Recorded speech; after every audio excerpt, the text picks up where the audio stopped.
Friends, আশা করি সবাই ভালো আছো, আমিও ভালো আছি। তো আজকে চলে এসেছি বাজার হাটের পর্ব নিয়ে। দুদিন আগের ভিডিও আজকে আপলোড করছি। আমি বলে গেছিলাম এই সমস্ত বাজারগুলো নিয়ে আসতে, কারণ আমার বর না বেশি বেশি সব বাজার নিয়ে চলে আসে। আর দুজন মানুষ খায়, মেয়ে কোনো সবজি খেতে চায় না, অনেক তরকারি নষ্ট হয়। তাই বলেছিলাম যে অল্প অল্প নিয়ে আসবে আর এইগুলোই নিয়ে আসবে। তো দেখো, আজকের বেশি খুব একটা বাজার নেই, সব সবুজ সবুজ বাজার। মটরশুঁটি নিয়ে আসতে বলছিলাম, কচুরি খাবো বলে। আর ধনেপাতা চাটনি শীতকালে একটু বেশি খাওয়া হয়, তাই ধনেপাতাটাও বেশি করে নিয়ে এসছে। কচু আর শসা আর একটা ফুলকপি নিয়ে এসছে।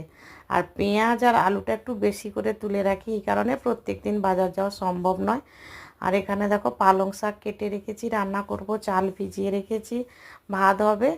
আর মাছ নিয়ে এসছে, মাছের মালাইকারি করব। তোমাদের সঙ্গে সবটাই শেয়ার করলাম, ভালো লাগলে লাইক করে দিও।